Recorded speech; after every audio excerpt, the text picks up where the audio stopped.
Hi, everyone, and welcome to the Sam Dever Podcast, episode 64. In this episode, I speak with actor and musician Grayson Low. This is Grayson's second appearance on the podcast, and I was truly delighted to have him back on as I highly respect him as an artist and always enjoy his insights, and he's been a huge supporter of this podcast as well. Grayson actually gifted me with a book at the door as he arrived here today, which is going to be book of the episode. I have not read yet, but looking forward to. It is Rick Rubin's book, The Creative Act, A Way of Being.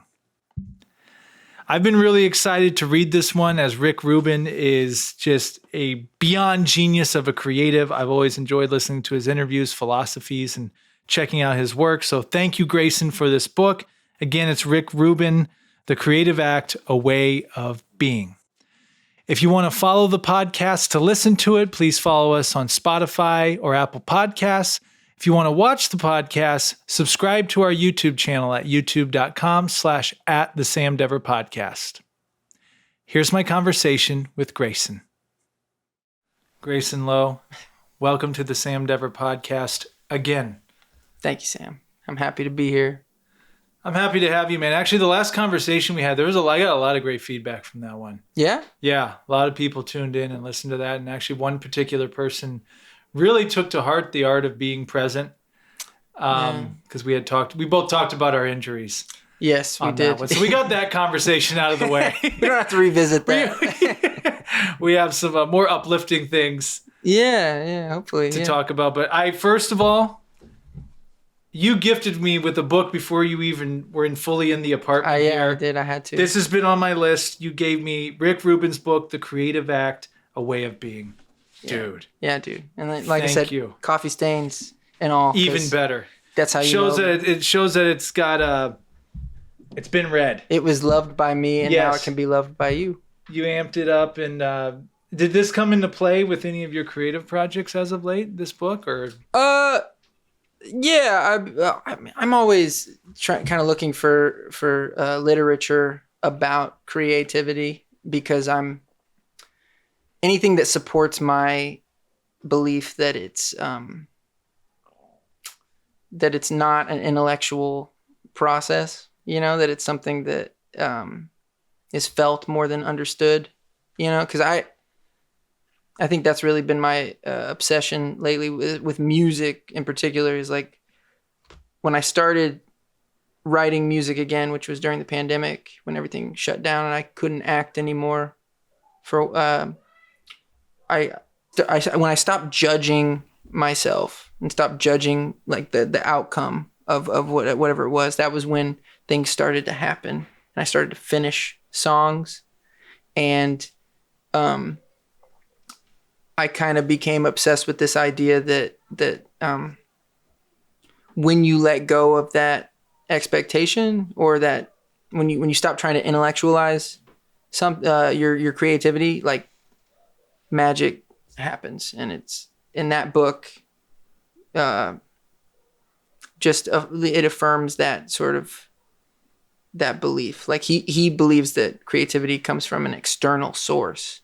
Like it doesn't even come from which isn't the most original idea. There, you talk about, a lot of people have talked about creativity coming from like you just being kind of a vessel for it, and it's being channeled through you. But he takes that to the next level in that book, and kind of, to him, being creative is like how you get in touch with God, the universe, whatever you want to call it. And, there's another book by Julia Cameron called The Artist's Way, which I know you're familiar with. Like that's like the same idea, which is like, so I'm super into books like that. There's that book, The Artist's Way, The War of Art, which I think you've read as well. And Stephen Pressfield. Yeah. And then there's a book by, Jeff Tweedy. He's a singer-songwriter for Wilco, and he's also a solo artist, but he has a book called How to Write One Song. And that guy, wakes up every morning and he writes like a new song every day. And he's been doing that for like over a decade, so he's got like and then maybe not like a whole song, but he'll at least get down an idea every single day. And that's like, and he breaks down how he does that, which is just letting go of any kind of judgment about it. He just like, whatever it is, And so anyway, that's why I think you'll get a kick out of that book, is because that's what it's about. Yeah, you just took me on a journey just now. Well, it's funny because you're exactly right. I'm thinking back to when I first started getting into videos and films and making different music stuff and all that. It's like, yeah, you didn't think about any of it. You just did it. Mm-hmm. But then the older you get and the more like stuff you get involved in, the more like, well, we should probably do. You just start overthinking everything, and then analysis paralysis hits, and then you never put anything out. Yeah, or you're just thinking about the result. Yeah, and you're not thinking about just doing the thing, and that's when I don't like that place. I don't like living in that expectation of something. It's much more fun to just be making something. Not trying to, not expecting it to be anything, Yeah. Well, and we're talking about music, so we might as well jump into it. You have a music album, not a song, Yeah. album, Yeah. which first and foremost, I was listening to it today and I listened to it previously. Kudos to you for creating an actual, I really felt like, I mean, it is an album, but it truly is an album. Like it's telling a story and it takes you on a journey. And I really respect the fact that you approached it the way you did, because we do live in an age now where everyone's like, well, you just do singles. Yeah, totally. You do a single, you promote the heck out of that. And then when people are ready, you give them the next one. You're like, nope, I created this full body of work. Yeah.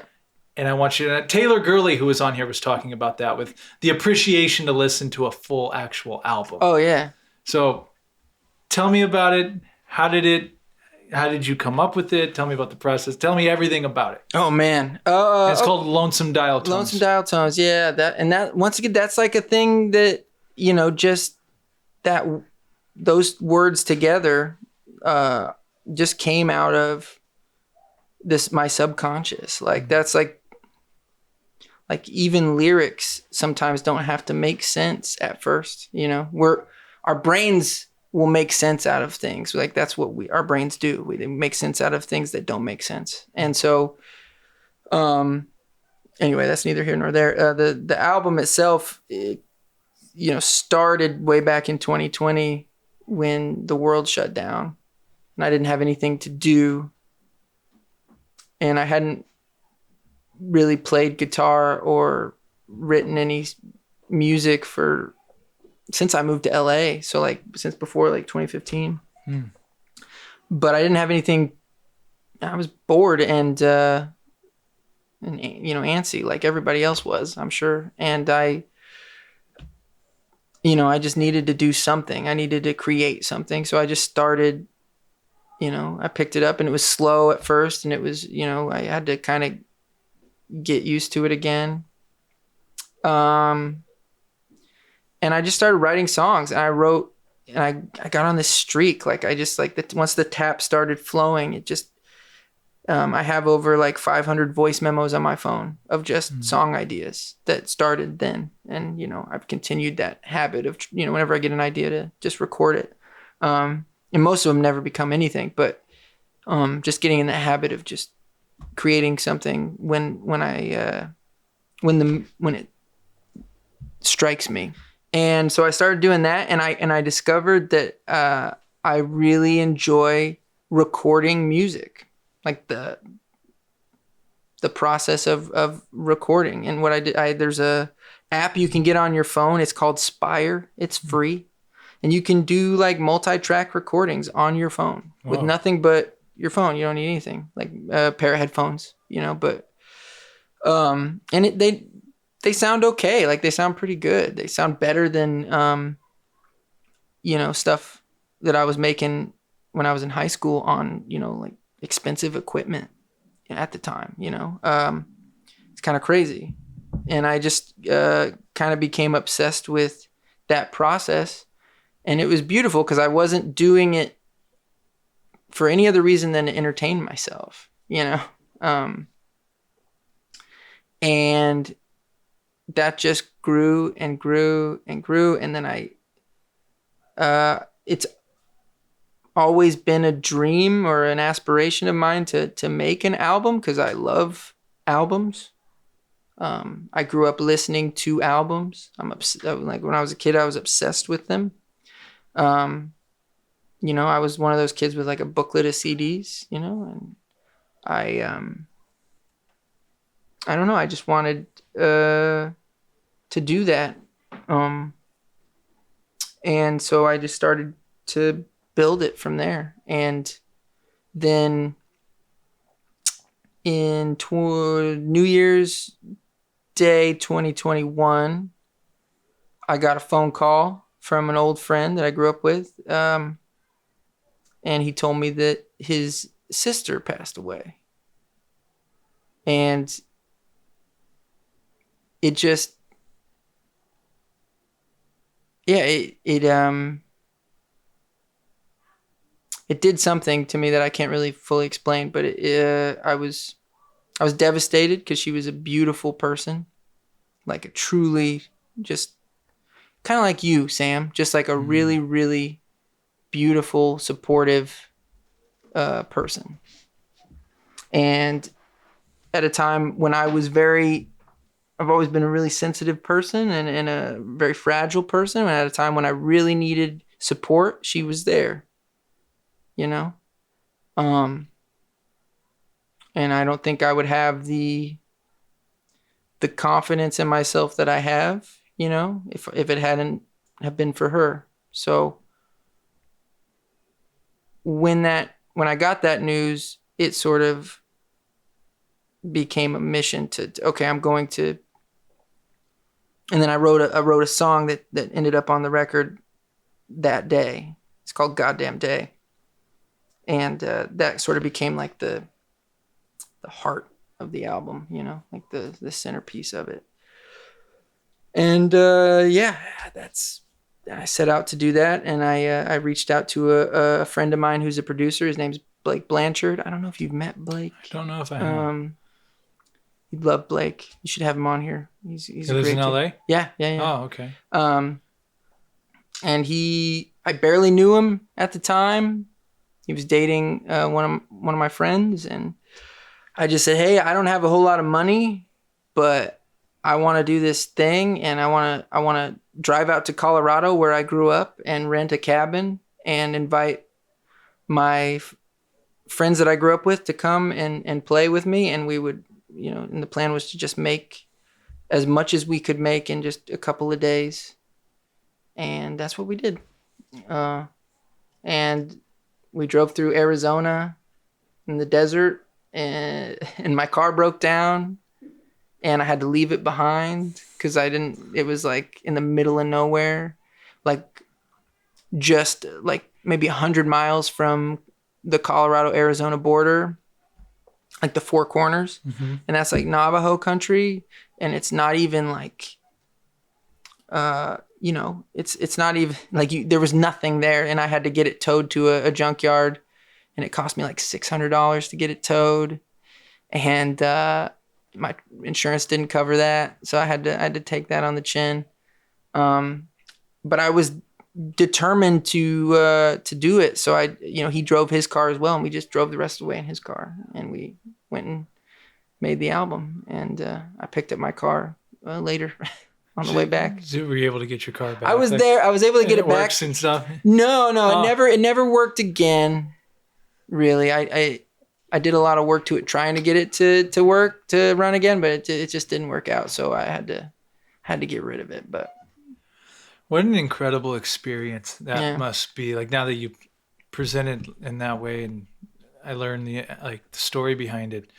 I mean, what an experience to go to that where you grew up, to rent a cabin and just have, and I'm telling you now that you're telling me that and I'm listening, but it's very well produced, by the way. Thanks. Yeah, he's very well produced. And I was going to say Blake is great. very diverse. Like when I'm listening to it, so many different sounds and no song sounds the same. Yeah. I would like almost say experimental in some places, which I loved. Very well done, man. Thanks, man. Yeah, and that's a credit to Blake's production skills. You know, I love a lot of different kind of music. Like I have a very eclectic taste. So I love hip hop. I love indie rock. I love country. I love folk. I love electronic music, you know, classical, jazz. I love so much music. So it's like, I didn't want to, everything I've done before, you know, stuff I did back in Colorado before I moved out here, you know, it was all very like folk forward. And I didn't want to do that with this. I wanted it to be kind of like, just throw as much paint at the wall as I could, and, you know, just kind of Jackson Pollock all over the place. But that was kind of the idea. But well, it came out very well. Thanks, man. Thanks. Yeah, I don't know. There's something comforting about listening to it too. That's the when I was driving around today. It's overcast in LA. I had about 30 minutes before my next spot I had to be at, and it just kind of reels you into the story, man. It's like, okay, I'm just gonna go on this journey. Grayson's telling the story, and I'm just gonna be a passenger. It's a beautiful thing. Yeah, you know, and it's loose. It's not like, you know, the songs were written. There's 7 songs and 2 interludes, and they were all like written and composed over the course of like 2 years. And a lot got cut out. There was more, but not everything made the album. But I might do like a B-sides thing at one point. But yeah, that was the intention, was to like evoke a feeling, not so much like a story that made sense, but like by the end of it, you felt like something happened, you know, it stirred something. Yeah. And the hope is, like that maybe there's a catharsis that you experience in the same way that I experienced a catharsis making it, you know. That's the hope. That's the greatest aspiration of it. So yeah, I'm excited that it's done and it's behind me, and I've already recorded the next one, so that one's done. Oh, you recorded another album? Yeah. Oh my gosh. Yeah, like it was kind of worked out perfectly. Did you do it out there? No, I did it here. I did it here. Recently. Totally different process, different producer. Yeah, and it was cool to be I was working on that, like recording that at the same time I was like promoting this one. So it was cool, like not to get too wrapped up in the results. Like, as I said, you know, like because results to me are death. It's like, I'd much rather be wrapped up in the process of the next thing. And I feel that way about anything that I'm doing. Like whether it's music or acting, it's like, if I'm thinking about how it's going to be received, how it's going to play, how many people are going to actually listen to it, I can't. It's not good for me. I don't know if it's good for anybody, but it's same thing with the podcast and stuff like that. It's like it's you'll go hard. crazy thinking about the results of something. How many views did it get? And exactly. How many just put it out. Do what you can, put it to promote, and keep recording. Keep doing it. Well, that's what they say about the podcast game, is like, it's all about, number one, consistency, right? Yeah. That's really like, you just got to be consistent. So I think, you know, it's growing. And you're getting better at it all the time. I mean, this is so fucking. Shout out to Eric Sarich. Yeah. Yeah. This is so cool, man. Yeah. Like last time we did this, you know, it was Zoom. It was Zoom. Yeah, probably bad connections. Yeah. And, I think we had to stop in the middle because we didn't have like the Zoom that you pay for. And you're 100%. You cut that out. I have that now, maybe by I the shouldn't way. have No, leave it. That. Leave it. Yeah. I want it. I mean, I've told it 1,000 times. Like Nick Osborne, it was episode 49 when I was one man banding it. Yeah. There were so many technical difficulties that went wrong, and that's where you kind of just surrender to like it. And Eric and I connect, and now we're doing it like this. But Yeah. you have to go through that in anything, in music and making films or anything, to like not only appreciate the process, but to understand and to know what you want and how to do it. I wanted to, before I get too sidetracked, which quick plug, you have a podcast as well. Well, yes, it's on an indefinite hiatus. I'm not sure but it's out there. There are a lot of episodes out there. I was living with my friend Warren, who is just a gem. I love him so much. Met him at Playhouse years ago. I lived with him from like ended 2020 until middle of 2022, so about 2 years. And a lot of that was during, when things are still very slow and it wasn't like a complete shutdown, but there wasn't a lot going on and we were at home a lot, both unemployed at the time. And we just decided it would be fun to start a podcast to entertain ourselves. And it's called Good Shit.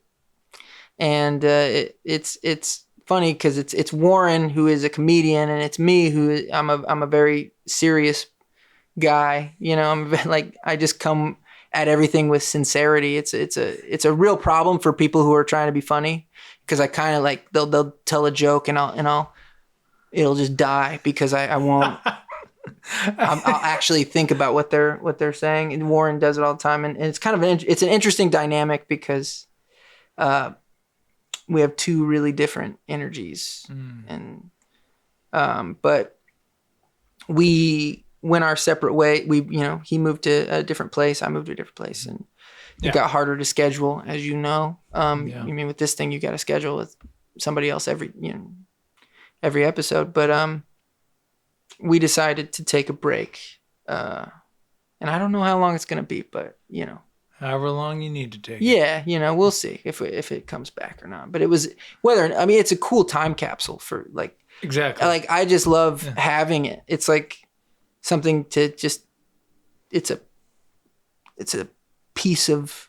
It's just from a time that was very strange, and I don't know, it's fun. So, yeah, it's cool that it exists. Yeah, it's a good way to put it, capturing these moments of time. And, sometimes, you guys you could do the podcast now, but the essence of what it was back then, you're living together, it's during these, you can't recreate that. Dude, it was so easy because it was like neither of us were doing anything. Yeah, you were supposed to do it then. And and we were like, hey, you want to record an episode? Yeah. Yeah. Okay. I'll meet you in the living room. That was it. So, it was a cool experience. I never thought that I would enjoy doing that. Like, it's very difficult for me to come on this show, even though I really like talking to you, but there's always the added pressure of like, oh, I gotta be interesting, or I gotta have something to contribute to this conversation that's going to be, whatever. So I never thought that I would enjoy co-hosting a podcast. But I got a kick out of it. It was fun. Yeah, man.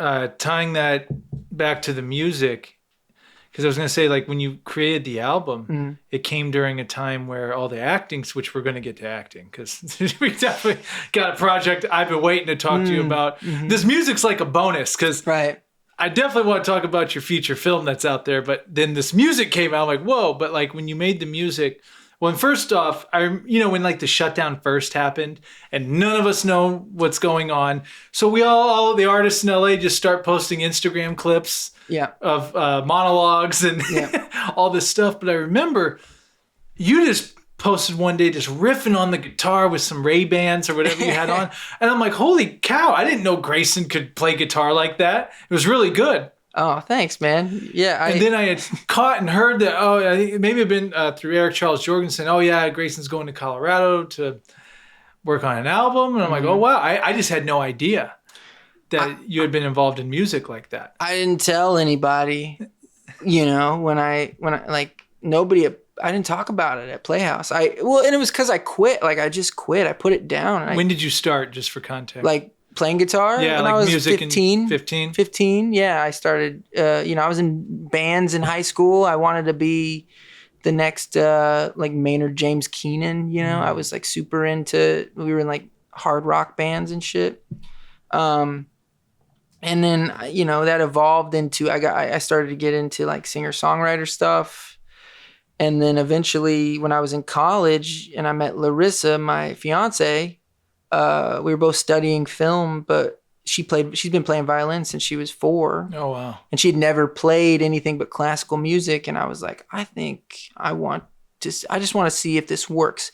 I'm going to start playing my guitar, and she has a great ear. I'm like, let's just see if you can come up with like melodies over top of these chords. And she really took to it. It was just like one of those things that just worked. And so we started this little folk band in Denver, and we did that for about 2 years before we moved here. I had no idea about that. Mm-hmm. Is there any recordings and videos of this existing? There are videos. There are no recordings because we never did like the studio thing. It was just like we were a live band, and we had a very small fan base. And it was mostly people we went to college with, like our friends from school. And we played shows all over, the Denver area, but it was never anything more than that. It was more like a hobby, something fun to do, an outlet for us while we were focusing on, making movies. And then when I moved here, I was like, if I'm moving to Los Angeles, I'm going all in on this acting thing. I had never had any formal training as an actor. I had just like done it casually. And I was like, if I'm going to move to Los Angeles and really try to have a career or make a career in this, I'm going to do nothing else. No time for music, and that's what I did when I moved out here. I got into a class immediately. It was a terrible class. It really fucked me up. And then about a year after that, I found Playhouse and saved my life, and I became obsessed with like, the whole 10,000 hours thing. I was like, I'm going to get my 10,000 hours in. I'm going to get them in fast because I'm late to the game. I was 26 when I moved out here. I was like, I gotta do this. I gotta make this happen. I gotta learn how to act like twice as fast, no time for anything else. And that was how I lived all the way up until my appendix exploded in my body. That was my life for like 4 or 5 years. I was just obsessed. When I met you, yeah. I mean, I'm sure you saw. I was just like, I didn't do anything else, dude. When I talked about this on the last one, I think, but I'll recap it to bring people up to speed. When I first came to LA and went to the Playhouse West Film Fest, the first one I had gone to out here, I believe that would have been 2018. You were liking, I don't know how many films in it. And I remember you had come and talked to the beginning class I was in, like, hey guys, come out to this film festival. I'm like, at the request of Wolf. Yeah. Wolf. Go talk to the scrubs, Yeah, and I remember, I'm like, okay, I'm going to check this thing out. And then I was just blown away by everything. But then the ones you were in, I'm like, whoa, that Grayson guy's like phenomenal. And then I started seeing your stage work. And I mean, dude, you would put up in scene nights work that I'm just like, oh my, I can't even share the stage with this dude. Like it really moved me and inspired me. And then I got to be in class with you, and just anything I've ever seen you do, man, it's been phenomenal. And you've been an inspiration to me, man. Like just watching you out there, and you're so humble. You're so such a good energied person. And that's a rarity, man. You know what? I'm finding some of the best people, they are the most the humble ones, because they're about the work. You do the work.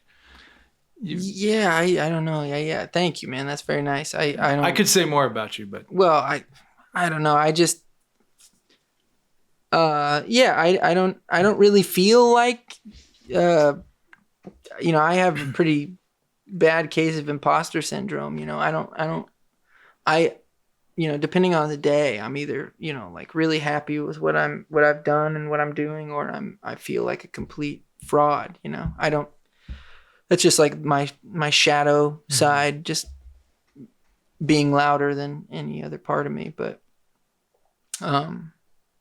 so yeah, I don't know. I've just never been super into talking about this stuff. It's hard for me to talk about myself. It makes me very uncomfortable, and I feel, and I think I got it from my dad. I think my dad really instilled like this, like don't talk about what you're doing, just do it. Let that do the talking. Let the work talk for you. It's not only like, I think to him, it's not only something that looks better on you. It's like, it's more effective, to do that, I think, because you catch people off guard, I think, is the idea. And not that that's like what I'm thinking about, but I've tried to, well, it's been easy for me to maintain that because, like I said, it makes me very uncomfortable to talk about myself. That's why we have podcasts. Yeah, exactly. and I don't really love attention either, and it's kind of funny because like I've told people that like I don't really love to be the center of attention. I kind of like to be off in the corner observing, and I've had people who don't really understand acting say to me like, but you're an actor, don't you love attention? Isn't that like what it's all about? And I'm like, no, not for me. Not for me. It's never really been about that. I mean, don't get me wrong. There's some, like, I love acting for an audience. Like, I love that experience, but I don't think it's about attention, really. I think it's about like having an effect on an audience, or kind of like a connection to them in a way, feeling connected, I think is really what it's about for me. Well, for some reason, it reminds me too of what we were talking about in Rick Rubin's book. Like, you're a vessel. Yeah. You're living out something for people to observe and have a feeling of. As best you can. Yeah, as best you can. Yeah. To create some emotion, some feeling, if you will. Man, I'm having flashbacks to some of the scenes. That scene you did with, oh my gosh, Annalisa. Oh, yes. What play was that from? That was a play called Belleville. That's what it was. Yeah. Yeah, like that's just, man, when I saw that one, I'm just like, whoa. Like, yeah, it's a great play. Yeah. It's a really great play. Yeah. Yeah, that was a darker one for sure. Yeah. Yeah, as an artist, like, you just, I mean, that's to me when I watch, I love going to see some great stage because, and same happens in movies too, but like to just be able, what I love about acting just as an observer, an audience member, like you really get to lose yourself in it. You really just get to be a part of that experience. Whether it is watching a good play or a movie. Yeah. That's the hope. I mean, that's what we strive for, I think, is to, that's what Wolf does, shout out to Wolfgang, Yeah, shout out to Wolf. Wolf. I think that's what he tries to do with every play he puts up, is he tries to give the audience an experience. Yeah. He tries to, with his limited resources, he tries to elevate the material. He tries to, he's always thinking about the audience, and it's an acting school. So you're there to, even if we're putting up a play, it's not a professional play. It's not like a equity play. It's a amateur play, whatever that means.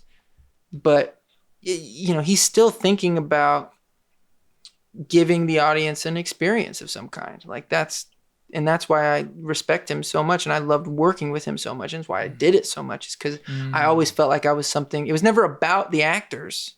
It was never about him. It was about Right. this thing we were creating together, and we were gonna give the audience an experience. They may not like it. You know, he was always like, I don't know if anybody's gonna like this, but it didn't matter. Like we were, you know, it's back to Rick Rubin's book. It's like trusting your instincts and going off of what feels right or what's giving you a feeling instead of trying to think, you know, overthink it. Anyway, that was like why I worked with him so much, or why I loved working with him so much, was it because I got to experience that, you know, over and over. Yeah, and it was fun to be a part of that experience, just to watch. Like, it was great. And now transitioning to your latest film project, which I think is your latest film project. I'm sure you have other ones out there, but in terms of big, major project, feature film, Confinement. Yeah, shot it back in the May of 2021, but so it's been a minute, but yeah, it just came out on streaming platforms in March, I think. So it's available on April. It's Amazon, on Amazon Prime, and then you know you can even see it on Tubi for free. Oh, with commercials. That's my Tubi endorsement, kids. So yeah, that's I don't know where you want to start with that, but so maybe I'll just start with a statement and then take me through the whole thing, man. But like, so did anyone? I kind of think of like a Ford Fanter analogy, like who you know as well. Like I've seen Ford do so much incredible work. It's like, oh, I don't know how the heck that's ever. And then he does the next thing. I'm just like, wow. Like you're pretty much the same way in the acting realm for me, because I've seen you in so many. Eric and I were talking before. Shout out to the Gunther movie, man. I want to talk about that one. John Strelick, man. He wrote that, right? Mm-hmm. That could be its own thing, show or I've been trying something. I've been trying to talk him into expanding this in some capacity. So he's thinking about it. Okay. So anyway, we'll get back to that. But so Grayson's doing a film premiere. All right, excited to see this. And I remember hearing about when you had gone to go film that. Yeah. So I'm like, okay, let's go check it out.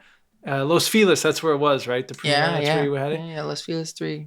Dude, I was like speechless afterwards, because I was speechless, proud, and also so happy for you.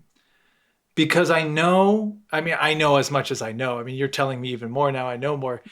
You've put in so much work to the craft of acting, like more than anyone who's not like involved in the scene will ever know. And to see you be a part, not only just be a part, but be not just the lead, you were the movie. Because I'm sure you're going to talk about, it's solitary confinement. Mm-hmm. It's one person. Yeah. And I had to, the director again. Dylan Welter, yeah. He did a phenomenal, it was just very well done from start to finish. And I even get goosebumps talking about it, because, man, there were a few scenes in there, and there's one in particular, man, it was intense. Yes. I'm sure you know which one. It's a very intense movie. I'm not going to give away the movie, but very creative how you guys made use of trying to tell a story with solitary confinement. Like, okay, it's going to be a guy in the room the whole time. How do we do this? And I'm sure you'll get into it, but I really left that just really genuinely happy for you. Because I think in terms of your acting career, it's how do you, sure, there's other movies you can be in. Sure, there'll be movies you'll win awards and other people will be in them, and but it's but what you did with that, it's mic drop. I just was it was to see someone of your level get that opportunity to make that. Yeah. That's what I'm trying to say. No, totally. Yeah. Because some people never will get that opportunity to showcase their talent in that type of way. Yeah. Does that make sense? It does. No, I mean, yeah, super grateful. And then thank you for all those kind words. Super grateful for the opportunity to be in that movie, for sure. Like, when I got the script, when he sent me the script and I read it, I was like, if I could do this, it would be, just a once in a lifetime kind of opportunity and experience. And it was, it was not easy. It was not an easy thing. And I had never done anything like, to that, even close to that level, like a feature, let alone like a feature like that, where it was like every day, every scene, every moment I'm working, there's not a moment in that movie that I'm not there. I think there's some POV shots that I'm not in, but like I was still there, Yeah. And it was grueling and it was intense. And we were trying to honor the story we were telling. So it was kind of a serious, 25 days. But yeah, I'm super proud of it, and I'm super grateful to Dylan and for taking a chance on me. He had the budget he could have hired somebody, like, maybe not like, I don't know, like Tom Cruise or something, but he could have hired somebody, and he hired me. And I've talked to him about it because it didn't perform that well, festival circuit and then distribution. Like, I think, not having a name attached to it is part of that, unfortunately. But, he's assured me, because he's a very sweet guy, that he's very happy with the decision to cast me. And I just, I don't know, man. It was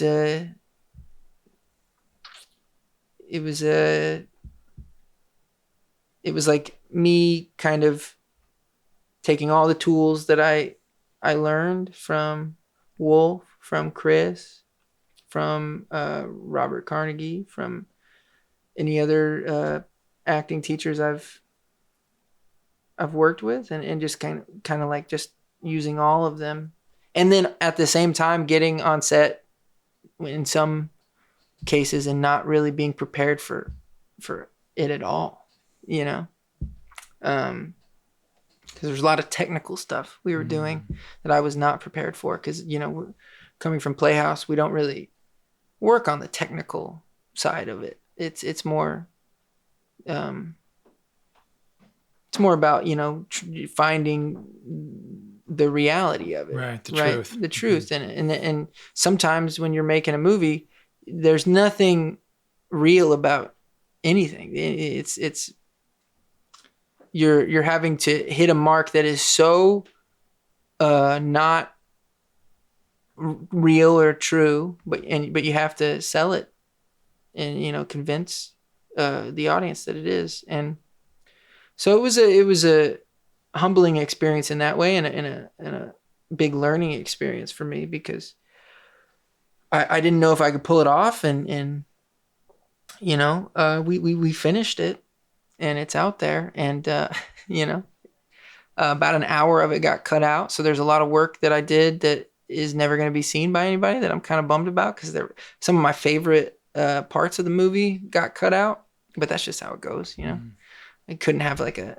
make that movie 3 hours. I think that would be a little too much, even though I saw Beau is Afraid, and that was 3 hours, and it was probably even more intense. It's called Beau is Afraid? Yeah, you heard of it? I don't think I have. It's a new Ari Aster movie. He made Hereditary and Midsommar. Oh, dude, if it's that guy? Yeah. And he made a 3-hour movie? He made a 3-hour movie. Because Midsommar made me extremely uncomfortable, dude. Oh, yeah. That's kind of what he does. But he made this movie, Beau is Afraid, with Joaquin Phoenix. What? And yeah, you got to see it, man. Oh, my God. You got to see it. You dig it the most.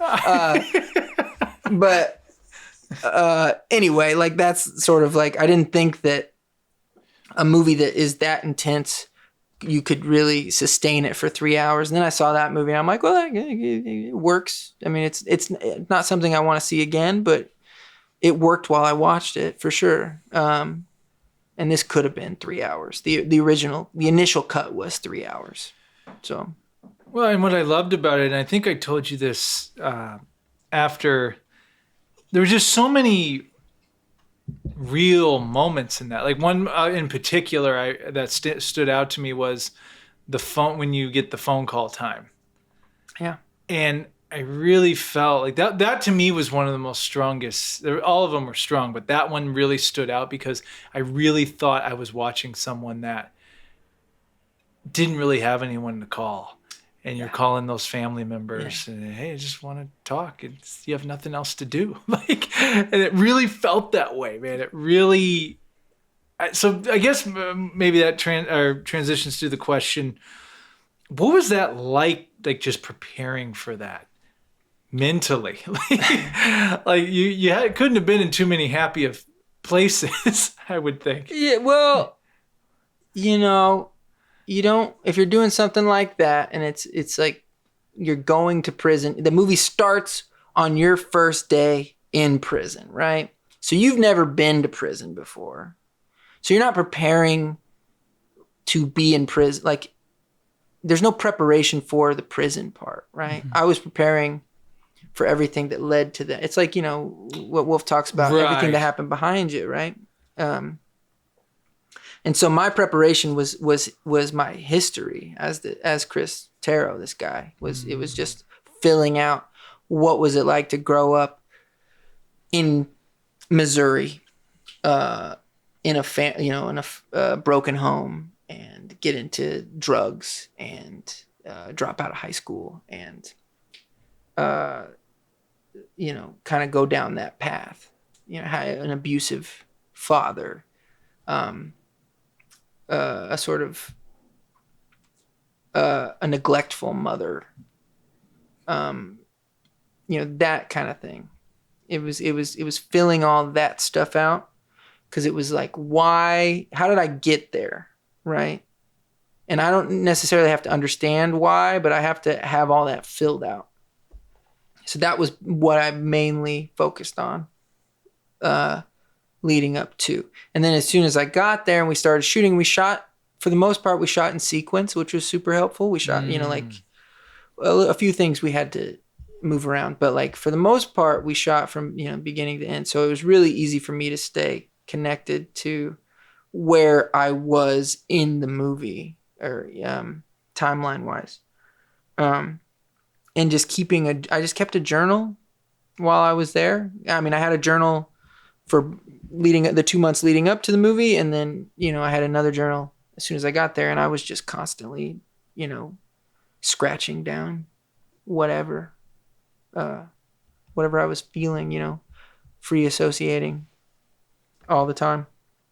Whenever I wasn't shooting, I was trying to, and then I did that early on and I found that I was getting fatigued by the end of the day because they were long days, 12-hour days. And it was, and so I found that it was helpful to like take breaks and like come out of it and kind of like talk to the crew or, and hang out and just kind of be normal for a second. Okay, I'm fine. Everything's cool.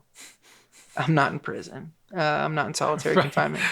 That ended up being, I got into like a nice rhythm there where I could like take a break. Okay, it's time. We're going to start shooting again. Okay, I'll get back into this and then shoot and then come back out. But really, just Dylan kind of made my job as easy as it could be because we shot at a real prison. We shot in sequence. He's a really intense guy and kind of misunderstood a little bit. He kind of misunderstood, how I work because he asked me a lot of questions leading up to like, how do you want me to approach you when we're there? Do you want me to like address you as the character? Blah, blah, blah. Are you like method? What is this? And I was like, no. I come from a school of acting that's all about truth and being truthful no matter what it is, you know, not forcing anything, allowing things to happen, being present. Like that's kind of what I do. And he kind of took that as like, okay, so you want a total immersive experience. And so that's what he gave me. And like he kind of isolated me from people, the rest of the crew, and kind of told them not to talk to me while we were on set. And he even had the actors playing the guards not talk to me in between takes. And kind of, I didn't really know them all that well because that's, you know, the guy did so much research.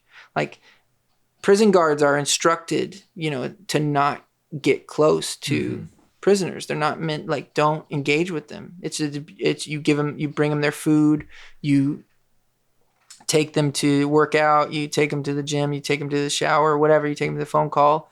But you're not supposed to become friendly with them. It's fucked up, but it's just the way it is. So he instructed all the prison guards to you know, not really engage with me. And that was helpful. You know, anything to add to that feeling of isolation, you know, deprivation. Because that's what he was trying to do. He was trying to make an experiential movie. Not like an objective thing where we're watching something play out and we make our own, you know, we form our own opinion on it. No, he was like, I want to put the audience in the shoes of this person. I want to, as much as I can, make them feel what this guy is feeling. That was what he was trying to do. And I think in a lot of ways, most ways, he succeeded in that, you know? And so that was probably the coolest part about it. Cool is a weird word to use because it was not fun, but I really could lose myself in it pretty easily, which is not the healthiest thing in the world. But well, that was going to be another question. So it was 25 days you filmed. What was that like after you're done filming? Was there an adjustment period? I always think about, not to get too extreme, but you know, when like Heath Ledger played the Joker, I guess it stayed with him for a little while. That is the rumor, yeah. And I don't know. I don't know. Like, end of the day, it's make believe. It's dress up, you know. Where, yeah, it's weird. It's weird how, I mean, I've had darker fantasies, really, at Playhouse. You know, it's, and I know you have too. I took the. We're not supposed to talk about it, but we don't have to go into detail. We were in the fantasy unit together. So like one of my favorite times. Absolutely, the entire and thing. so like, you know, like you did some really, you went to some places, yeah, and you're just okay. You're okay. It's like, I don't know how to explain it. It's not really, I just, you know, I also like an enormous amount of gratitude coming back from that of like not being in that place, not being in that position. Right. And like, you know, not being deprived of my basic human rights. Is it really, really helped me, or gave me a deeper appreciation for everything, you know, that I take for granted. Absolutely. You really learn that reality isn't that bad. It's actually really good. Yeah. You know? Oh, it's what you make it, right? Right. I mean, it's yeah. But yeah, my life is pretty good compared to most people's lives. And that's, you know, it's something I am constantly reminding myself of whenever I'm feeling sorry for myself, which I do quite often. You know, it's good to remind yourself that, yeah, this is probably better than like 98% of, you know, humanity. people. Yeah. Yeah. You know. And the fact that your fiance plays the violin too, I didn't know. I knew she was an extremely talented director. Oh yeah. But the fact that I know the violin's in play, you guys got to make an album and put the dog on the cover. What's the dog's name, by the way? Tak. Yeah. Yeah. TAK stands for, or it's short for Takeyoshi, which is her grandfather's nickname. Oh, okay. I don't know the story behind that nickname, but everybody called him Takeyoshi, Tak for short, and we named her after him. So, yeah. I love dogs, so every time I see the dog in the gram. She's a great dog. She's a wonderful dog. She's a sweet dog.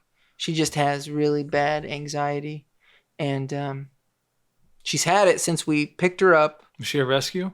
No. She was an accidental breeding in Wyoming where Larissa grew up, and it was a border collie and a German Shepherd on a ranch, and they weren't supposed to, but they did. And I think that happens with humans too. Yeah, it sure does. They probably shouldn't have done that, you but probably they shouldn't did. have made that happen.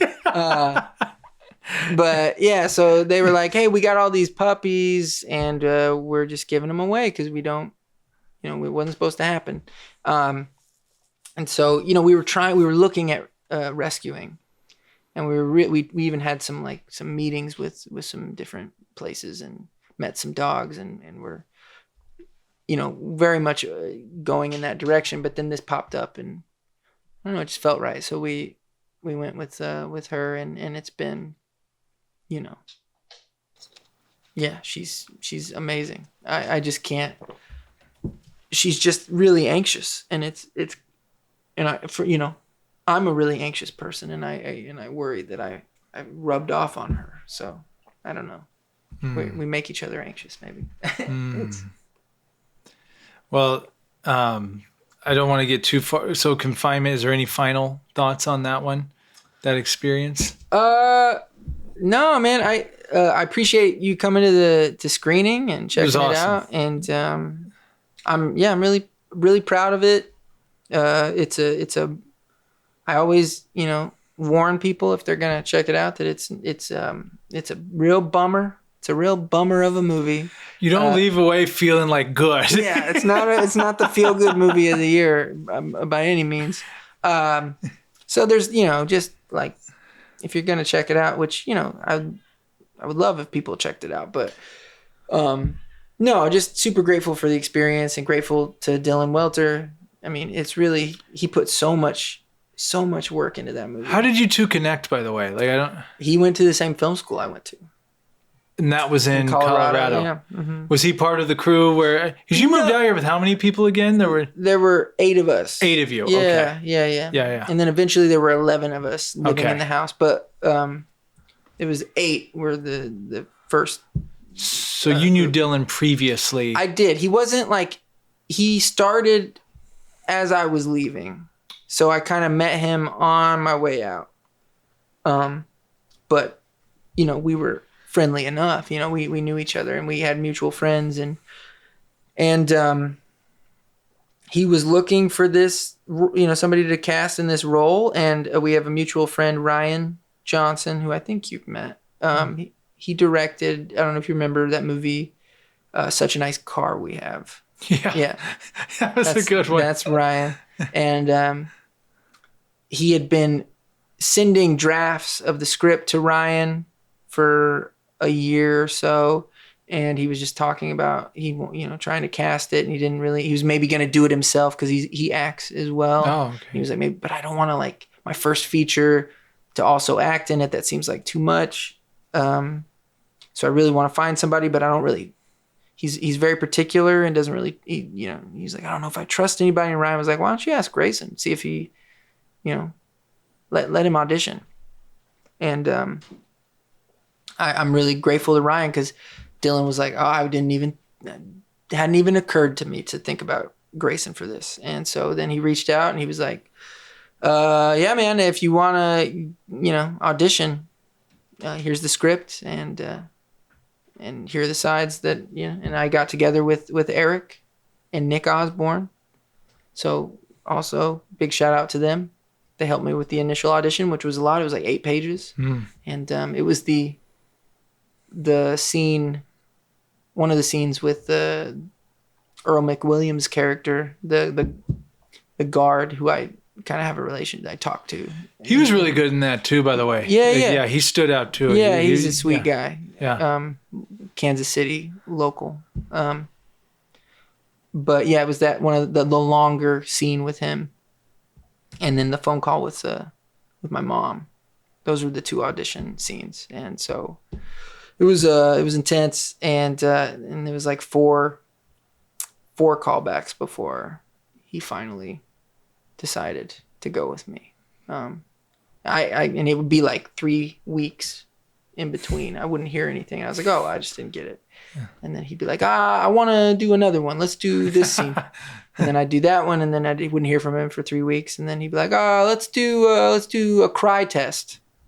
And then we did a cry test, which was horrible. I don't know if you've ever had to do that, but it's a terrible thing. Anyway, it was just like he just wanted me to, basically film myself crying to see if I could do that. And then, which, is funny because like you can, if you're in a scene or in a play or whatever, in an exercise, and something happens and it causes you to be emotional, that's great. And that's, but going into something with the specific intention of getting emotional is a terrible, at least for me, it's a terrible it's not how I do things, so that was really challenging. But yeah, I'm really proud of it and grateful to have been a part of it, I think. Yeah. Well, and for you, this is your debut acting in a feature? I was in another feature a couple of years ago, back in 2017 before, it was shot in 2015, but then came out in 2017. And, before Playhouse and before any, anyway, it was, debut lead feature. No, I was the lead. You were the lead in this one too. Okay.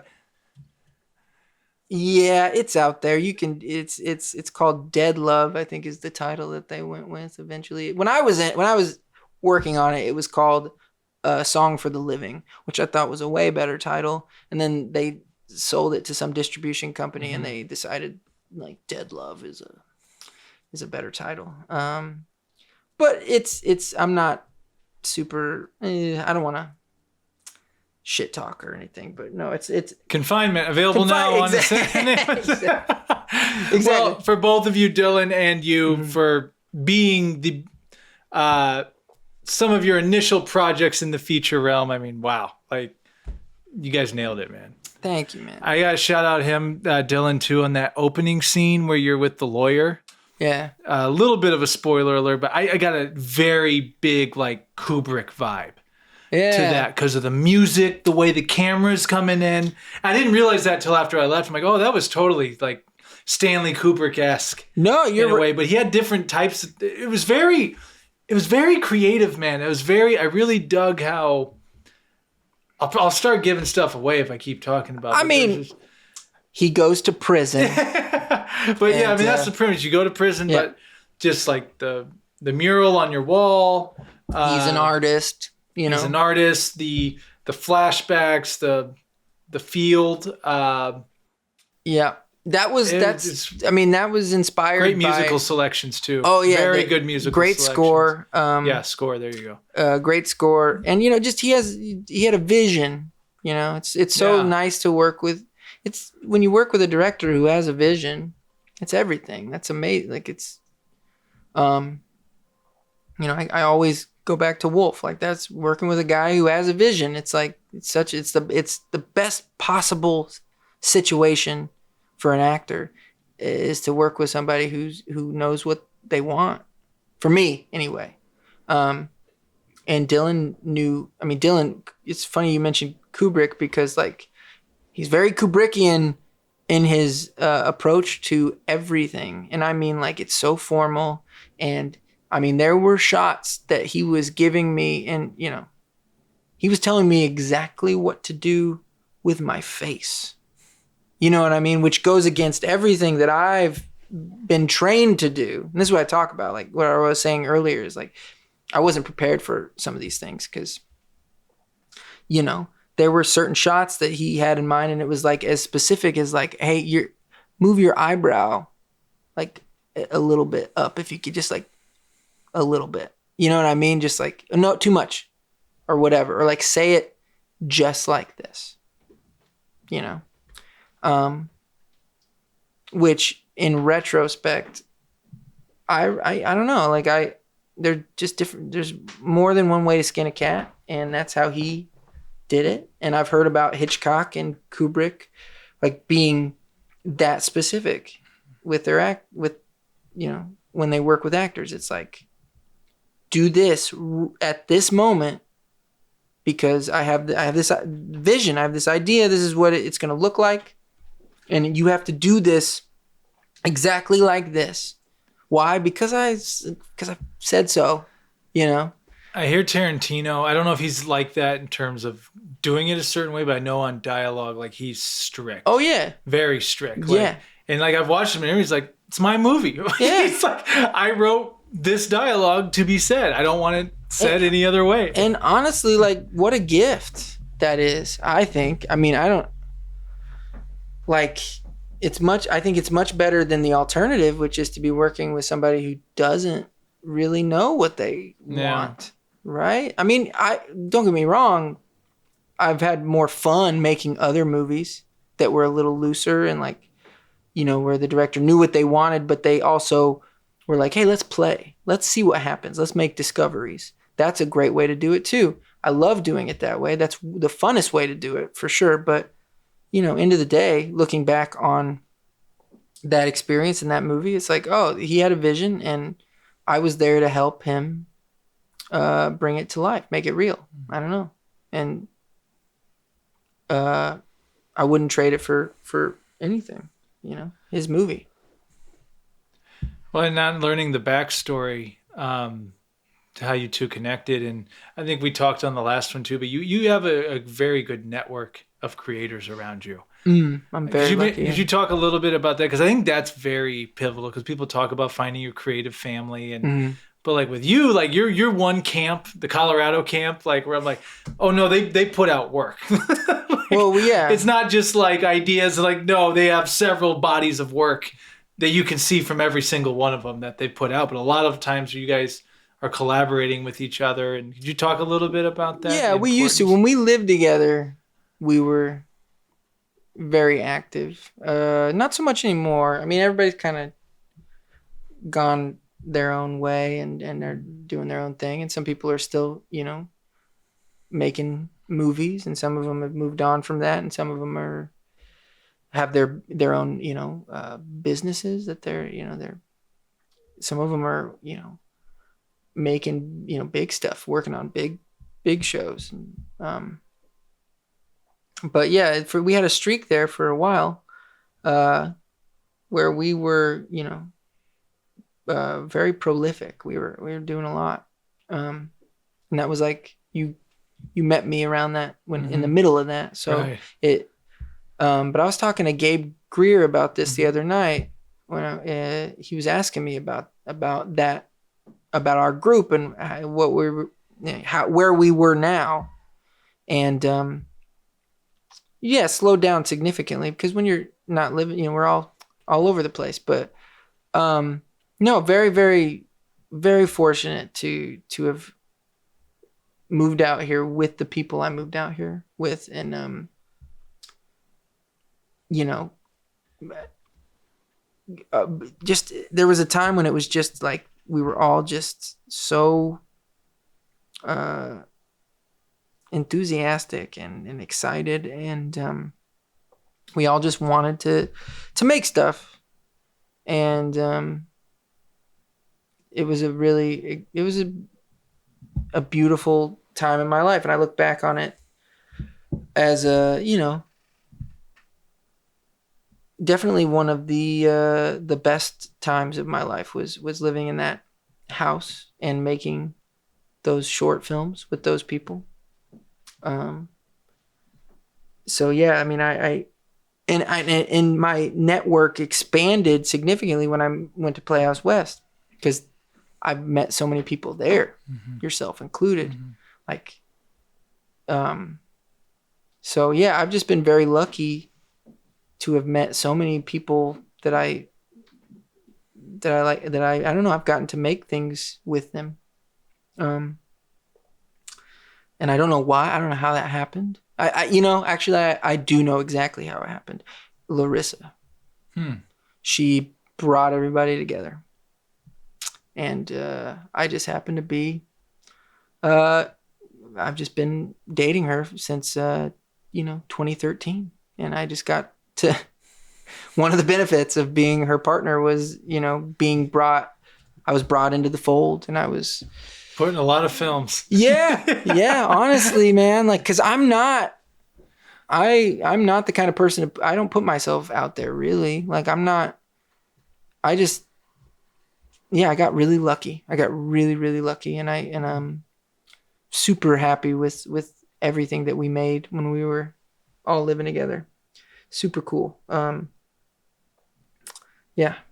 And you and Larissa, you guys did those, the diary thing. What was that again? Yeah. That was like a pandemic thing. Yeah, I forgot all about that till right now. Yeah. Dude, you made a lot of stuff. So, I mean, that all being said, like, I mean, you say you got another album you've made. It's been recorded.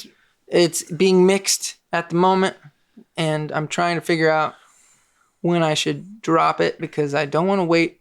I recorded that other one, the Lonesome Dialtones. I recorded the bulk of that in 2021, and it took me this long to put it out there, because I was mainly out of fear, of being that vulnerable. I don't know, like, I've never been quite that vulnerable before, and I've been. It's weird. Like, when you act, for me, like when I act, I'm hiding behind a character or a person, a role. But with that, it was like, oh no, this is you. This is me. Like, I'm sharing some of my most intimate thoughts and feelings to everybody, So I sat on it for like a long time. And then a friend asked me one day, she was just like, when is that coming out? You've been talking about that a long time. When is that? And I was like, oh, okay. Yeah, you're right. Do you watch Family Guy? I mean, well, not for years, but I have watched it. Yeah. Oh, there's this thing where Stewie the baby always talks to Brian the dog. Are you coming out with that novel yet? Yeah. You gonna write that novel? Yeah. Exactly. Talking about that album? Exactly. You've been talking about that album. Is that a real thing? You really got an album, or you just talking? But yeah, so it was weird how it worked out, but like I had set up this new project right before I had that conversation. And then as I decided, okay, I'm going to upload the whole thing and start promoting it, pick a release date and start promoting it. As I was doing that, I had booked these sessions with this other guy, Colin Jones, amazing producer, incredible musician. And, so it was cool. It was like I got to distract myself from the the impending doom of releasing this thing that could never be taken back. This thing that's like, okay, once you put this out there, people are gonna listen to it, and they're gonna love it or hate it or be completely indifferent, whatever. But it's gonna be out there, and that's, for me, it was a very scary thing. And now it's out there, and I'm just like, oh, okay, nothing changed. People like you my friends texted me, and they said, they said they liked it, or, people didn't like it, and I'm not going to hear about it. So that's the beauty of it, is like, it's not going to affect me either way. Yeah. Well, it brings me to the question, now that you are making music again, you've made a couple projects, is this something now that's going to go side by side simultaneously with acting, or is it more you just felt the calling to do music at this time? Or I guess you'll just be in the flow, I suppose. Or is this the music something you want to keep going alongside the acting, I guess would be the question. Well,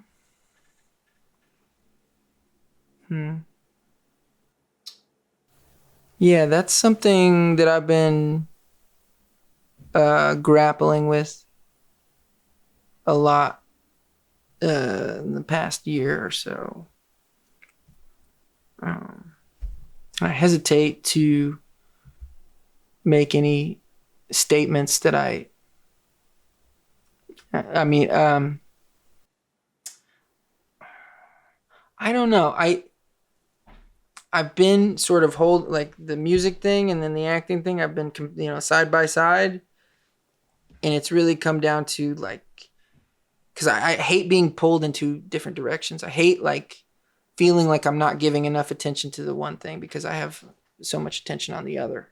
I feel like the other one suffers because I'm focused on this other thing. I'm not really good at this multi-hyphenate thing, like Ford Fanter. Right. Like he who does everything and does it at a very high level. Well. Strikes a great balance. He has balance. I know another guy, Andrew Grace. I don't know if you met him. Oh yeah, like, Andrew. Yeah. But like I've met people like that who are really good at like balancing that, or they seem to be. I don't know what it's like to be them, but I don't know like behind the scenes, but they seem to balance it pretty well. I tend to be extreme one way or the other. Like when I'm acting, it's like all I'm thinking about. Yeah. When I'm making music, it's all I'm thinking about. Right. So it's hard. I've been this acting thing has been kind of heartbreaking for me. And I haven't been finding as much joy in it as I used to. And I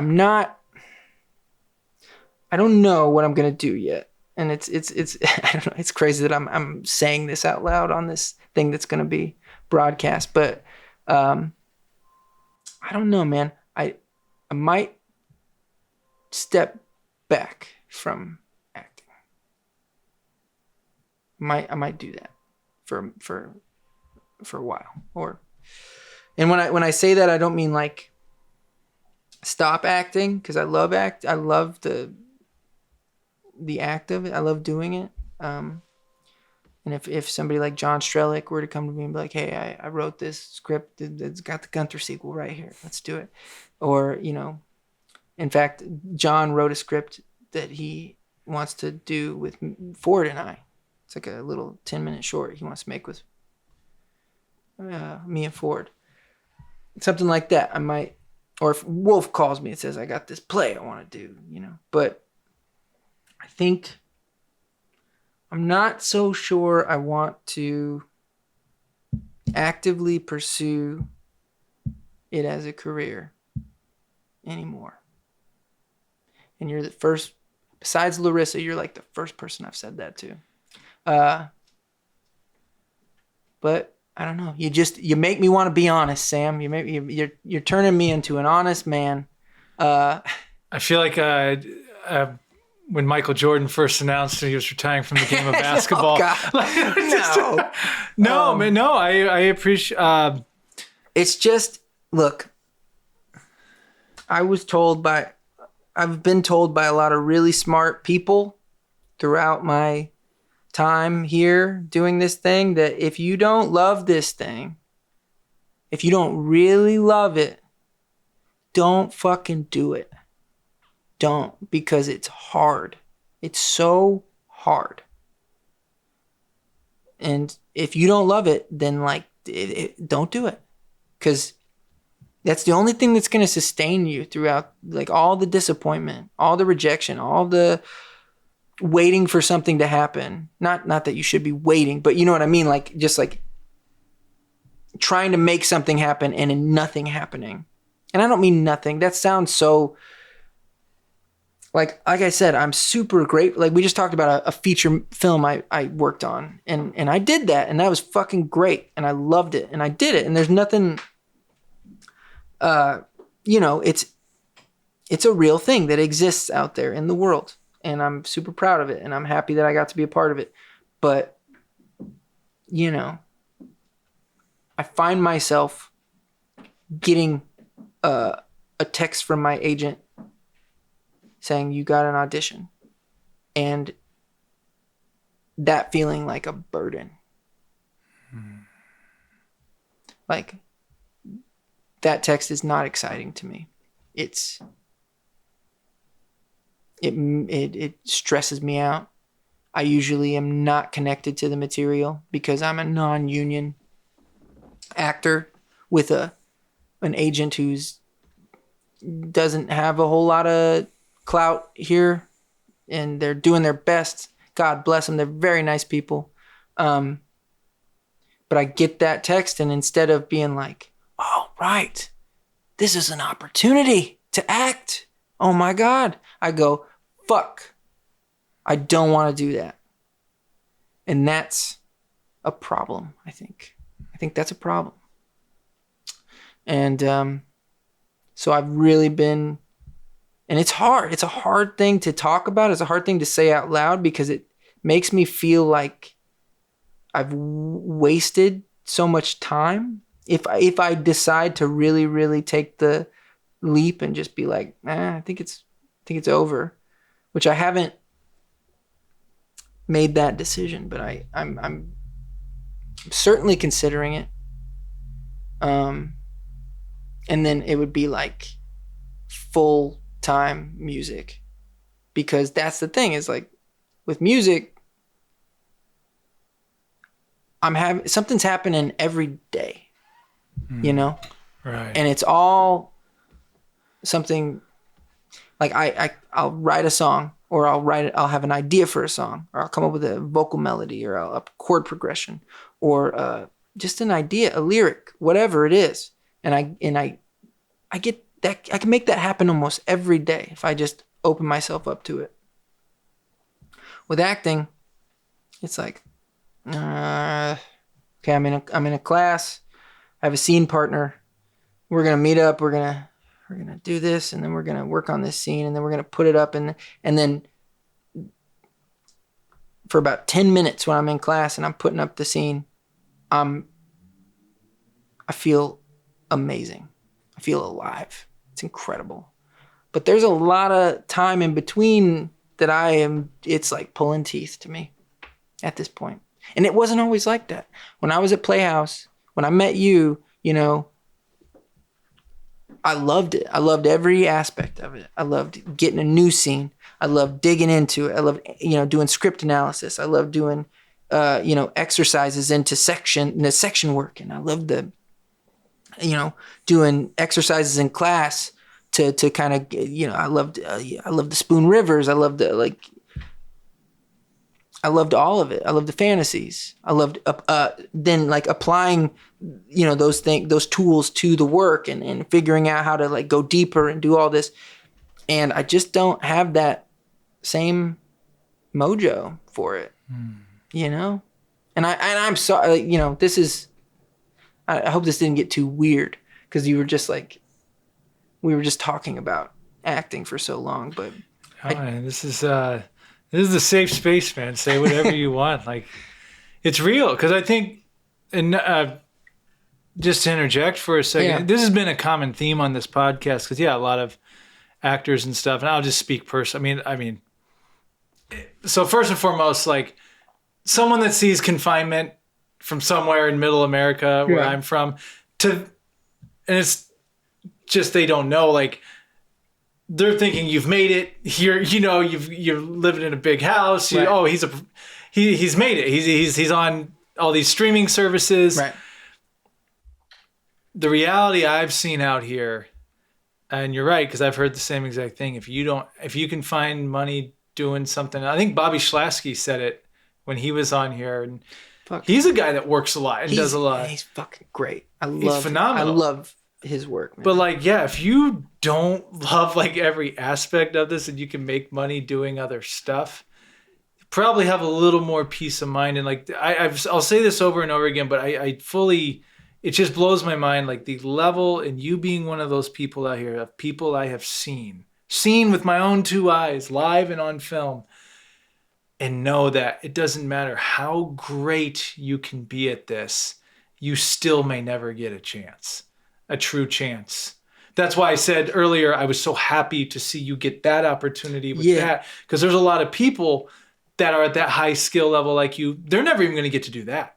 Yeah. No, absolutely. Very, very fortunate. Yeah. So it's almost, I got to think of the right way to, it's disheartening to see. Like, it really is, like, just in general, to just see so many people that are so good at something, but they have to work 10 jobs to even stay in a place that is constantly raising the price. It's just, and the politics of it all, like, I am not a fan of that. And I'm not pursuing acting. Like, a lot of people think I'm branding myself. I love acting. I love being around it and talking to folks such as yourself. But me personally, I don't like, I just couldn't, like, you nailed it on the head. Like, I would hate getting, hey, you got a self-tape due in an hour and a half. Yeah. Drop everything you're doing and go do. Not for me. Yeah.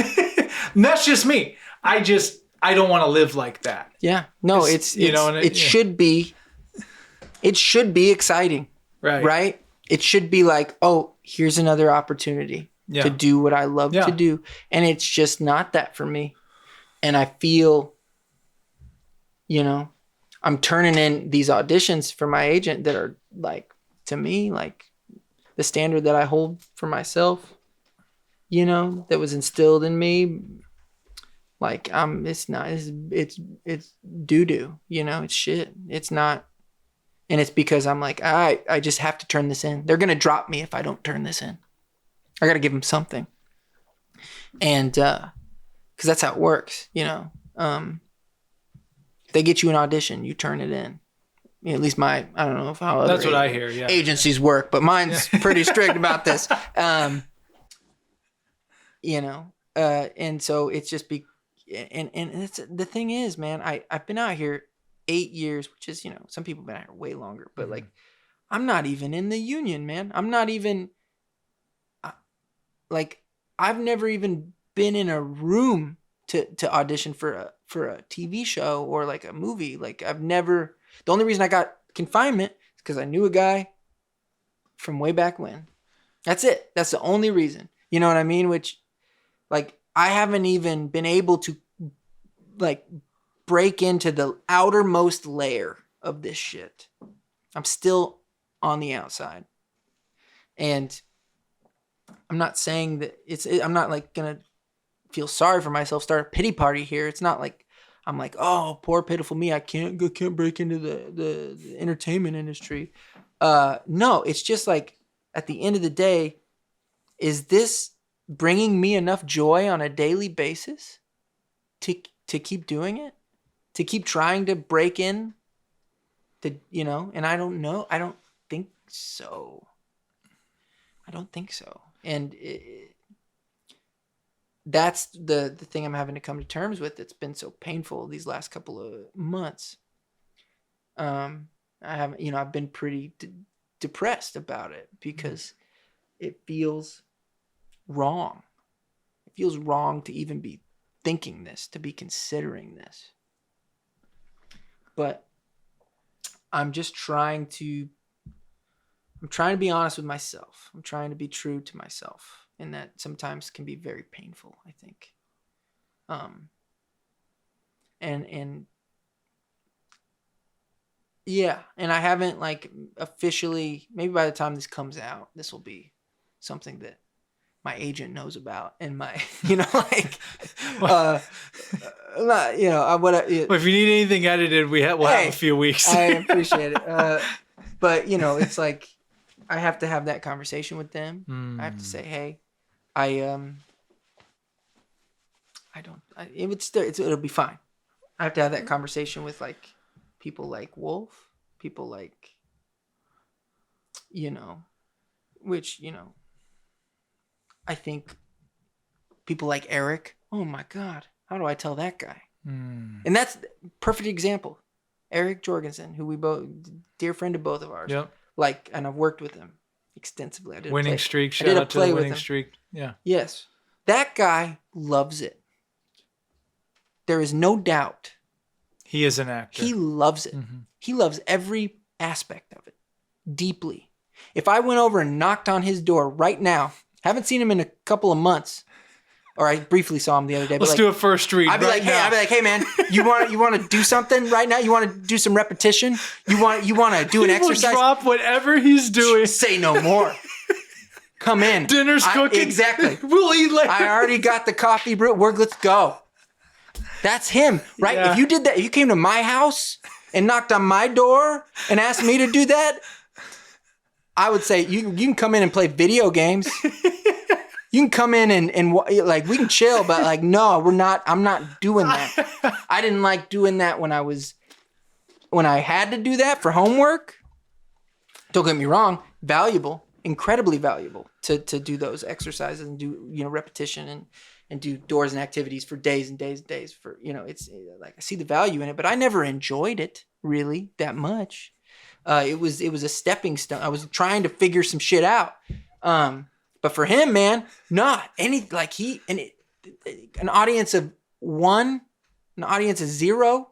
He doesn't care. He wants to have that experience. It's all about the experience for him. To lose himself in that experience. That applies to everything too. It really does. It's just take acting or whatever you're involved in life. This book, what you're gonna read, I'm gonna read. It's about that specific thing, which is like losing yourself in what you're doing, and I think that I'm finding that music is the avenue in which I'm experiencing that the most. And it's not like it's any easier to do that as a career. But it's where your heart's at. I think I'm finding more joy in it on an hourly basis, And whereas acting, I'm finding little 10, 15 minute spurts of joy, Anyway. So, first and foremost, man, I really respect everything you just said because that takes a lot of courage to be how you just were right now. It's really a surreal moment right now because, like, I've been thinking about it. When you asked me to do this, I was like, am I gonna tell Sam about this on the podcast? And I was like, nah, probably not. That's probably not a good idea.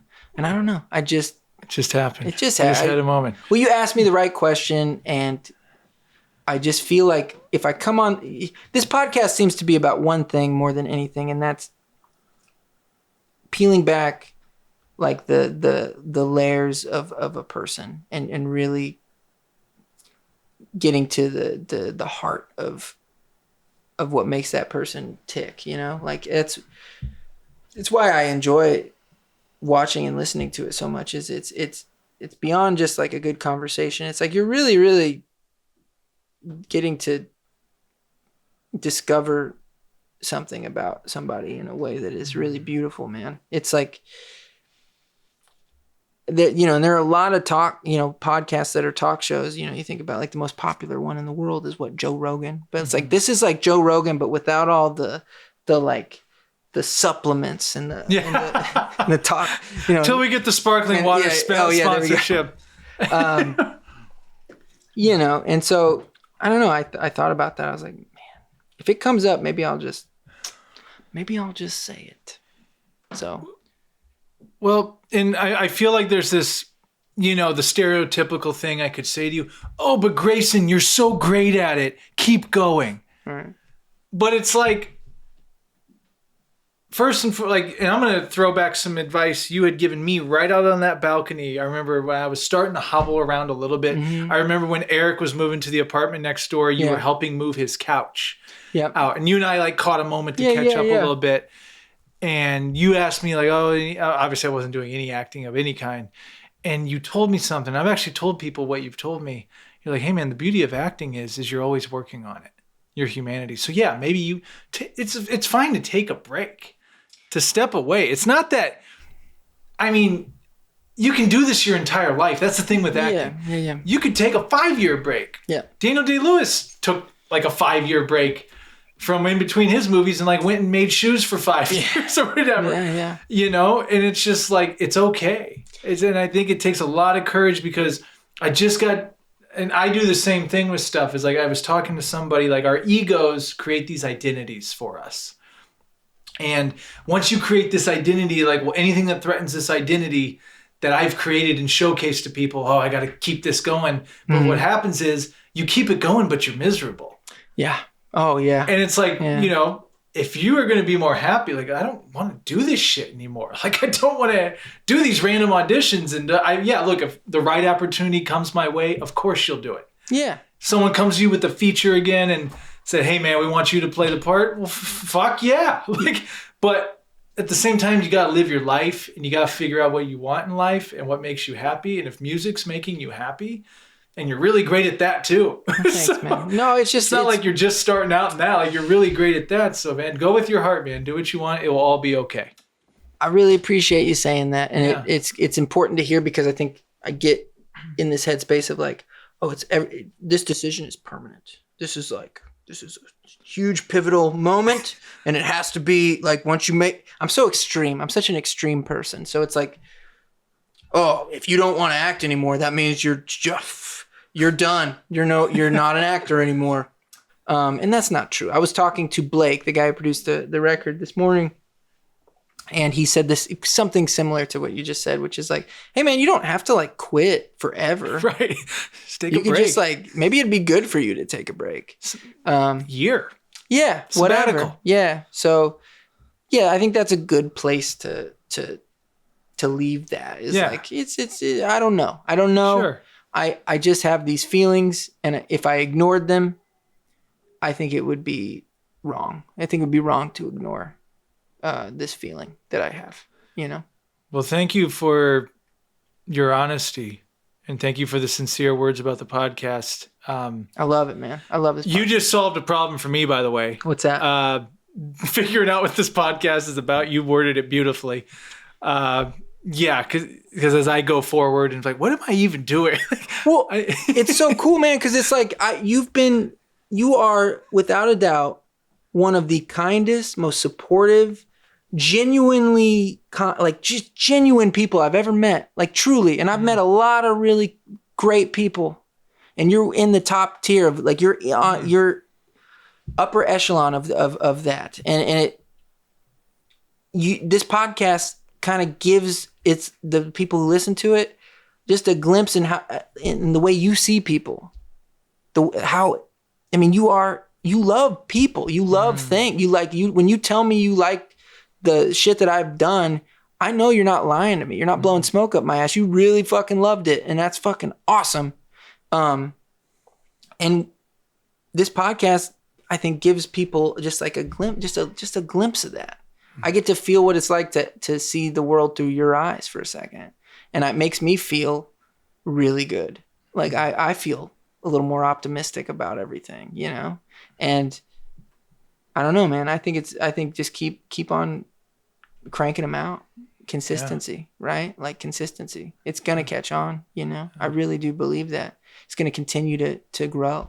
Like, I think that was the big thing with our podcast, was like we weren't consistent at all. We had no rhyme or reason to anything we did. We didn't have a schedule. We just were like, we feel like doing one today, we'll do it. And then it was out there, and like, 10 people listened to it. Cool. That was awesome. Like but if you really, I think, want to grow this thing, what you've been doing is just that consistency. Yeah. People, and the video component is like, this is so crucial. Shout out to people, Eric Sage. Yeah, dude. Yeah. And they look great, dude. Like he also edits the Instagram reels. It looks fucking great. It's just, it's only gonna get better. So I'm just so stoked to be a part of it, you know. So thanks for having me on, man. Yeah. Well, I think we could keep going, but we gotta save it for part 3. Yeah. We'll see. When I announce that, I don't know what I'm gonna. The best part about this is gonna be in 6 months. When you land like a lead TV show role or something, this is going to get a bunch of views because like the actor who almost people are going to be like, what a dick. Look, acting's in your blood. It's a part of you, dude. That's always going to be there. It's just a matter if you're deciding to pursue it at the moment or not. And that's totally cool. there's a lot of roles for you. Christopher Levy was talking in the last podcast. Love him. Certain roles come to you at the right time. Like you may have a role come to you 15 years from now that you're ready for and perfect. Yeah. And so you're going to be fine. You're going to be fine. And I support whatever you want to do and how you want to spend your time, man. Thanks, Sam. Yeah, brother. Thank you for coming. Well, in the meantime, before I give you the last word, where can the people find you and where should they go to look out for your projects, both music and film? Oh, well, if you want to listen to my music, it's on all the streaming platforms, Spotify, Apple Music, Tidal, YouTube. Just my name, Grayson Low. You'll find me. And then I guess, I'm on Instagram. I don't know. I'm not super active. I'm on TikTok. I started a TikTok when that whole sock thing happened. But sock. What was that about? Like you made a song about a sock? Dude. I don't know. It was. We're opening up a whole new can of worms here. But essentially, Larissa recorded me singing a song about socks, because I went to the store and bought socks, and she's always giving me shit about like buying, because I have like so many socks. It's kind of obscene how many socks I have, and she was just giving me shit about it. So I was sitting there and kind of passive aggressively singing that I could buy as many socks as I wanted to Tack, my dog, and she posted that on TikTok, and it's just one of those weird things. It just like it went everywhere. It just blew the fuck up, and suddenly 2 million views. Holy shit! Yeah, I didn't know that. Yeah, dude. It was wild. And so because of that, she encouraged me to get a TikTok, and I did. And then, there was a little bit of traffic on my TikTok page for a while because of that, and it died. It tapered off. But yeah, TikTok, Grayson Low Music, if you want to check that out. I post like little snippets of me performing and all that. And then I don't know. That's Instagram's Low Grayson. Low Grayson. Yeah. And then, the movie. Where do they go for the movie? Check out the movie. It's on, you can rent it on Amazon, or if you want to watch it with commercials, you can, Tubi. And that's called? Confinement. Yeah. Perfect. Well, my friend, I always give the guests the last word. What do you want to leave for this moment in time, this experience you and I have had? Again, thank you for that book. I cannot wait to read it. Yes. What would you like to leave us with? I'm gonna. This is the first thing in this book. I think it's probably one of the most powerful things in this book. The object isn't to make art; it's to be in that wonderful state which makes art inevitable. And Robert Henry said that. I don't know who Robert Henry is, but it's a pretty good one. We kind of talked a lot about that tonight. Yeah. Being in that state. Being in the process more than focusing on the result of whatever your process is. Yeah. Sounds great. Well, thank you, Grayson, so much for coming on. I echo the same sentiments to you, man. You're a beautiful soul, amazing person, very kind, humble, and grateful to know you, man. Likewise, man. And I look forward to capturing other future conversations with you, and I appreciate your support, my friend. Yeah, thanks, man. All right.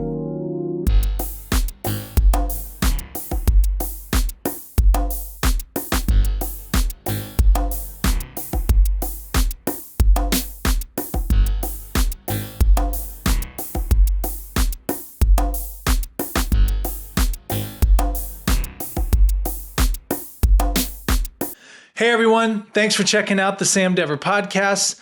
Be sure to follow us on Spotify, Apple, or wherever you get your podcasts. And if you watch the podcast, be sure to subscribe to our YouTube channel at youtube.com/@the Sam Dever podcast.